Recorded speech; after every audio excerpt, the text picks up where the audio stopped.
আমি বলি মনে রেখো, চরিত্র রক্ষার জন্য বিয়ের চাইতে উত্তম আমল দুনিয়াতে দ্বিতীয় কিছুই হতে পারে না। এখন কিছু যুবক আমাকে প্রশ্ন করবে, হুজুর আমি বিয়ে করছি না, এর কারণ হচ্ছে কাকে বিয়ে করব? মেয়ে যদি নষ্ট হয়, চরিত্রহীন হয়, সতীত্বহীন হয়, ধোঁকাবাজ হয়, তাহলে আমি তো ঠকে যাব হুজুর, আমার জীবন তো নষ্ট হয়ে যাবে। আজকের এই কথা আমি কখনো আগে বলি নাই, মন দিয়ে শোনো। তুমি যদি ভাবো যে আমি আজকে এই মেয়েকে বিয়ে করব না, 2 বছর পরে আমি বিয়ে করব অন্য জায়গায়, তুমি যে 2টা বছর অপেক্ষা করবা বিয়ের জন্য, আফটার 2 ইয়ার্স, 2 বছর পরে তুমি যে অমুক মেয়েকে বিয়ে করবা, ওই মেয়ে যে ধোঁকাবাজ নয়, তুমি আমার গ্যারান্টি লিখে দাও, লিখে দাও, কোনো সন্দেহ নাই।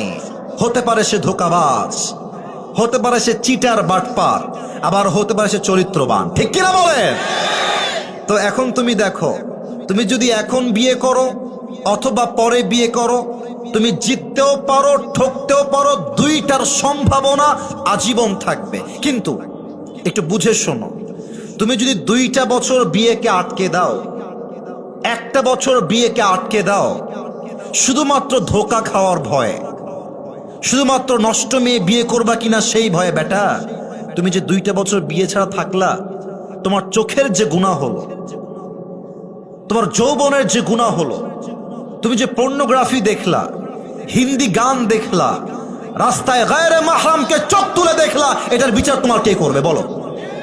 বলো, এটার তো বিচার বড্ড ভয়ঙ্কর হবে। অতএব কথা একটা, ধোঁকা দিলে দিক, ডাজন্ট ম্যাটার। আমি মরদ মানুষকার ধোঁকাকে ভয় পাই না যুবক ভাইরা, ঠিক কি না? আচ্ছা, ধোঁকা খাবা, সমস্যা নাই, পুরুষ মানুষ তো বিয়ে একটা নয় 4টা করা যায়। একজন ধোঁকা দিবে, ওইটা বাদ আরেকটা আমি বিয়ে করব। যতদিন বেঁচে আছি ভালো মেয়ে না পাওয়া পর্যন্ত আমি স্থির হব না, ঠিক কিনা বলেন? অনেকের মাইন্ডে লাগবে কথা শুনতে, বাট কথা এটাই বাস্তব। মনে রাখবেন, ধোঁকা একজন সৌভাগ্য মানুষই খায়, ধোঁকা একজন যার কপাল ভালো সে খায়। কারণ ধোঁকা হচ্ছে আল্লাহর পক্ষ থেকে বিশাল বড় নিয়ামত। এই জন্য, কারণ ধোঁকার দ্বারাই আমরা বুঝতে পারি একমাত্র আল্লাহ ছাড়া আমাকে ভালো আর কেউ বাসতে পারে না।